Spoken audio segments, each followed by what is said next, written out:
রবীন্দ্রনাথ ঠাকুরের লেখা লুকোচুরি। আমি যদি দুষ্টুমি করে চাপার গাছে চাপা হয়ে ফুটি, ভোরের বেলা মা গো ডালের পরে কচি পাতায় করি লুটোপুটি, তবে তুমি আমার কাছে হারো। তখন কি মা চিনতে আমায় পারো?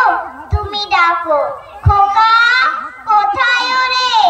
আমি শুধু হাসি চুপটি করে। যখন তুমি থাকবে যে কাজ নিয়ে, সবই আমি দেখবো নয়ন মেলে। স্নানটি করে চাপার তলা দিয়ে আসবে তুমি পিঠেতে চুল ফেলে। এখান দিয়ে পুজোর ঘরে যাবে, দূরের থেকে ফুলের গন্ধ পাবে।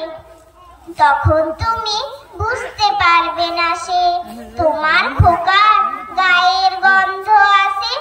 দুপুর বেলা মহাভারত হাতে বসবে তুমি সবার খাওয়া হলে।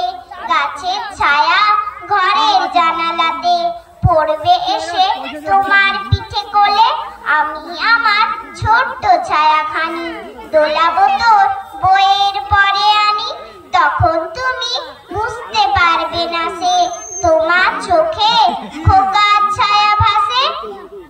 সন্ধে বেলায় প্রদীপ খানি জেলে যখন তুমি যাবে গোয়াল ঘরে, তখন আমি ফুলের খেলা খেলে টুপ করে মা পড়বো ভুঁয়ে ঝরে। আবার